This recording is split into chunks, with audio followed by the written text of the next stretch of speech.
نہ انہیں قرآن کا پتہ، نہ انہیں سنت کا فہم، نہ انہیں فقہ آتی ہے، صرف ایک بنو امیہ کی چاکری کرنی ہے، چاہے انہیں قرآن و سنت کا انکار کرنا پڑے، جھوٹی روایتیں گھڑنی پڑے، انہوں نے گھڑنی ہے، جو واضح احادیث ہیں ان کا انہوں نے انکار کرنا ہے۔ اسی ویڈیو میں اسی گفتگو کے 11 منٹ بعد مرزا نے ایک روایت بیان کی ہے، وہ سن لیں۔ یہ جو بخاری مسلم کی حدیث ہے، اس کے راوی ہیں سلمان ابن سرد۔ یہ مین بندہ تھا جنہوں نے حضرت حسین کو کہا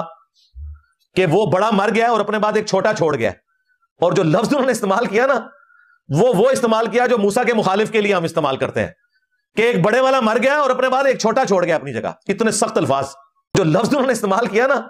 وہ استعمال کیا جو موسیٰ کے مخالف کے لیے ہم استعمال کرتے ہیں۔ موسیٰ علیہ السلام کے مخالف کے لیے ہم فرعون کا لفظ استعمال کرتے ہیں۔ ہمارے سامنے ایسی کوئی روایت نہیں جس میں سلیمان بن سرد رضی اللہ تعالیٰ عنہ نے سیدنا حسین رضی اللہ تعالیٰ عنہ کو خط لکھا ہو اور اس میں حضرت معاویہ رضی اللہ تعالیٰ عنہ کے لیے فرعون کا لفظ استعمال کیا ہو۔ اگر مرزا کسی کتاب کے اندر سند کے ساتھ یہ بات ثابت کر دے تو پھر تو ہم مرزے کو سچا مان لیں گے، لیکن اگر کسی کتاب کے اندر یہ روایت نہیں ملتی، یہ بات ثابت نہیں ہوتی، تو اس کا مطلب مرزا نے جھوٹ گھڑا ہے۔ اور یہ جھوٹ کس کی چاکری میں گھڑا ہے؟ مرزا تو دوسروں کو کہہ رہا تھا کہ بنو امیہ کی چاکریاں کرتے ہیں،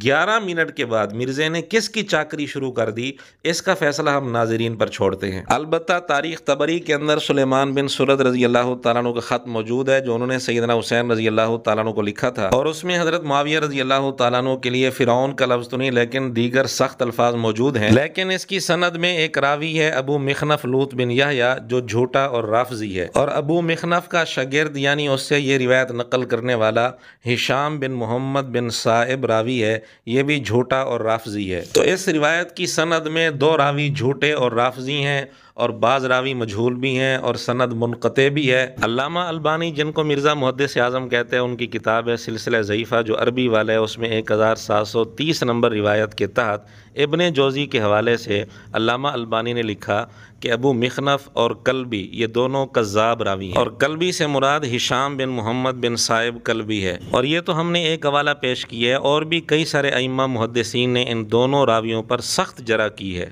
تو اتنی بڑی جھوٹی اور جعلی روایت مرزا نے کیوں بیان کی، کس کے بغض میں بیان کی، اور کس کی چاکری کرنا چاہتا ہے، اس کا فیصلہ ہم ناظرین پر چھوڑتے ہیں۔ یہ مرزا کی کتنی بڑی چلاکی اور مکاری ہے کہ 11 منٹ پہلے دوسروں پر اعتراض کر رہا تھا اور 11 منٹ کے بعد خود جھوٹی روایت پیش کر دی۔ ہم پھر کہتے ہیں کہ مرزا نے جو روایت بیان کی سلیمان بن سرد رضی اللہ تعالیٰ عنہ کے خط والی اور اس میں سخت الفاظ والی، مرزا اور اس کی پوری ذریت مل کر اس کو صحیح سند سے ثابت کر کے دکھائے۔